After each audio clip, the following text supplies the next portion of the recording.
What's good, y'all? It is Chenoa from NYC, and today I want to talk about Victoria's Secret, in particular their fashion show. Now, if you haven't heard, Victoria's Secret recently announced that they're no longer holding their annual fashion shows, and they're doing away with their iconic angels in exchange for creating a more inclusive brand. But are they too little too late? Stick around and let's get into it. Well, this stuff's made in New York City. New York City!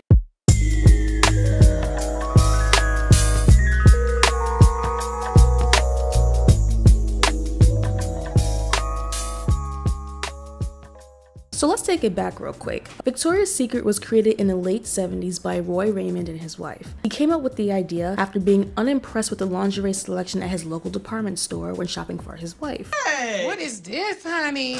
Slowly but surely, he grew his business from a simple catalog to 5 brick-and-mortar stores by 1982. In that same year, Roy Raymond sold his business to Les Wexner for $1 million, which, in my opinion, that is not a good deal. Especially because I think that at the time, he was profiting at least $6 million a year. Perhaps he shared the same sentiment because Raymond unfortunately took his own life in 1993, presumably following a series of bad business deals. Les Wexner of L Brands has owned Victoria's Secret ever since, and he's helped to mold it into the international lingerie powerhouse that we know today. Victoria's Secret built their way to the top through the late 80s and early 90s. In 1993, their iconic Miracle Bra hit the scene, went on to sell 2 million in the first year alone. Victoria's Secret was gaining all this momentum. With all this success and no true competitors, Les Wexner was like, alright, let's take it to the next level. 1994 comes around, Les links up with Ed Razek. He's a businessman, and together, they create the fashion show, which had its debut the following year in 1995. So many household names graced the stage at this annual fashion show. I'm talking Tyra, Heidi, Giselle, and honestly, that's why the show is so freaking iconic. It became such a major part of the Victoria's Secret brand. However, their success did not come without its controversies. From the beginning of their fashion show, Victoria's Secret had been targeted for its provocative and offensive nature by the FCC, as well as the Parents Television Council and similar organizations. But there's more here. In 2014, Victoria's Secret launched their Body by Victoria lingerie collection. One of their main ads featured the words, "The perfect body." This campaign ad was heavily criticized as it promoted negative and unrealistic body image standards. Given Victoria's Secret's track record with a lack of plus-size models or models with bodies that differ from the MO, it's hard to not believe that this was the message that they were trying to put forth. After going viral on social media and having a petition created in protest of their campaign, Victoria's Secret later changed their campaign to A Body for Everybody. In 2008, researchers from the University of Waterloo and the Wilfrid Laurier University in Canada published Victoria's Dirty Secret: How Sociocultural Norms Influence Adolescent Girls and Women. The researchers concluded that exposure to societal messages that reflect the sociocultural norm for ideal appearance has a negative effect on women, and in their case, Victoria's Secret played quite a significant role. A lot of controversies also came as a result of our buddy Ed Razek.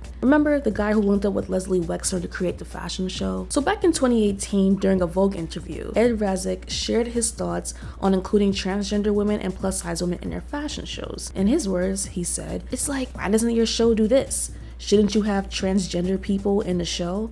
No, I don't think we should. Well, why not? Because the show is a fantasy. It's a 42-minute entertainment special. That's what it is. See, when you do clownery, the clown comes back to bite. Okay, so not only is this problematic for reasons that are extremely obvious, but it's also so foolish because he's so upfront with who Victoria's Secret is for. In just a couple sentences, he basically tells us Victoria's Secret isn't for women or people who prefer to wear this kind of lingerie. It's just a fantasy. But a fantasy for who? Clearly, it's not for us as consumers. Is it for men? Maybe. I mean, can we be surprised? Victoria's Secret was founded by a man who did not like the options for his wife. It was sold to another man, Wexner, who teamed up with another man, Ed, to create a fashion show to, in Ed's words, create and portray a fantasy for men. Beautiful, scantily clad, goddess-like women who maybe they'd never be able to see or meet in reality, but can have access to for an hour each year. Maybe they believe that this is also a fantasy for women, maybe women who cannot, do not, or will not ever look like a Victoria's Secret angel. Maybe I'm supposed to think that if I just buy something from Victoria's Secret, I can have a piece of that fantasy. This company also has quite a history of cultural appropriation as well, and they've used their international platform during the fashion shows to put it all on display. Cultural appropriation is never okay, but the combination of such cultures within a hypersexualized setting. Are you not ashamed of yourself? In 2010, they dressed Emanuela de Paula, an Afro-Brazilian model, in a tribal outfit, along with tribal body paint, for a fashion segment called Wild Things. Let that marinate. On 2 occasions, Victoria's Secret appropriated 2 different Asian cultures.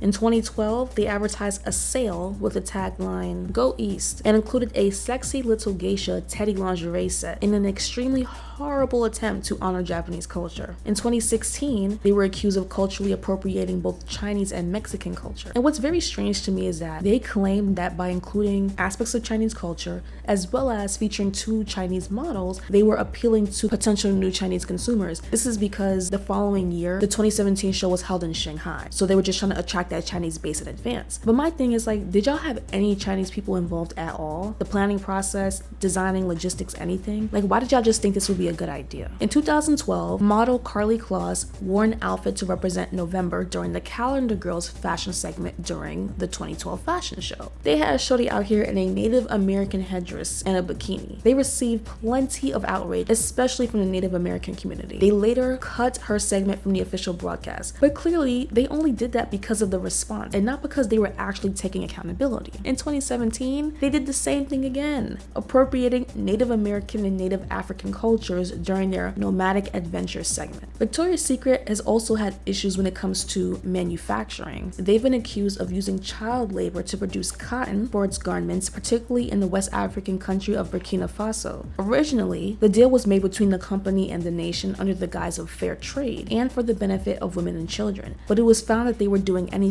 but that. Victoria's Secret also manufactures in South India, Thailand, and Jordan, where working conditions have been described as slave-like. Not much surprise there. Within the company, things were also bad there. Victoria's Secret had been accused of racism, racial profiling, and race-based discrimination from employees and supervisors, as well as maintaining a misogynistic environment where harassment and bullying can be found around every corner. In response, Victoria's Secret settled in Cali and in New York for $12 million and updated some of their employment guidelines. Following his out-of-touch and inappropriate comments, Ed Razik resigned in 2019. Ed, our curator of fantasies, was also accused of verbal abuse by Monica Mitro, a former Victoria's Secret executive. After she came forward with her story, which mind you was after Ed resigned, she was placed on administrative leave without notice and was locked out of the building. She later settled with Victoria's Secret in 2020. A 2020 New York Times article called Angels in Hell actually does a really good job of going in on the culture within Victoria's Secret. They interviewed up to 30 executives, both former and current, employees, contractors, models, so on and so forth. And all of these people have experienced or witnessed pretty much the trash culture that goes on there, and they credit it to Razek and Wexner, the 2 head honchos. In the midst of all this, Victoria's Secret has been changing a little bit, just a little bit, at snail speed for the last few years now. In 2019, the same month that Ed stepped down, Victoria's Secret hired Valentina Sampaio, a Brazilian model and trans woman, to model for Victoria's Secret Pink. Sampaio became the first trans woman to model for the company. His company has done away with his fashion show and is now recruiting people like Priyanka Chopra Jonas and Megan Rapinoe to represent the brand. But can these changes actually save Victoria's Secret from a sinking ship? Here's the thing. The demise of this company is not completely due to cancel culture. They did it to themselves. I don't know if they intentionally chose to ignore changing trends out of defiance, but they quickly learned that they were not immune from it. It's really weird though, because like from 2010 to now, so many businesses have folded that were once thought to be strong to weather all kinds of storms. Even iconic places like Lord & Taylor, which I never thought, especially as a New Yorker, I never thought I'd see the day that Lord & Taylor has everything must go signs in their windows. Why was Victoria's Secret so resistant to keeping up with the times? Sales have been declining for them for years and have only continued to do so with the influx of other lingerie brands. At the end of the day, we're all consumers. So if I can get affordable, less flimsy undergarments that have me looking like a snack and feeling confident from somewhere else, I'm gonna just go somewhere else. Why should people remain loyal to a brand that never really cared to include them? The body positive movement might be kind of new, maybe at least on social media, but the fact that people have different body types is not new. So whether it was intentional or not, Victoria's Secret fumbled the bag by leaving such a huge gap in the market by choosing to be exclusive with its clothing and lingerie. And now they're gonna make up for lost time and profit. But we don't have to sit here and protest and boycott because we genuinely have other options. Honestly, I think that Victoria's Secret will always have a market of loyal customers, and I am kind of curious to see where they're going with this new direction direction and what the next phase of their company looks like. Other brands are just so big now. I don't think that they will necessarily have a stronghold in that department, and I think they know that. They took so long to make these transitions, they're like, oh well, we might as well switch things up. Those are all the thoughts I have for today on this topic. I'm very, very curious to know what you think. Do you agree with me? Do you disagree with me? Did I get a fact wrong? If anything, please leave it in the comment section down below. If you stuck around with me this long, I definitely appreciate you. As always, like, share, subscribe, all that good stuff, and I'll see you next time.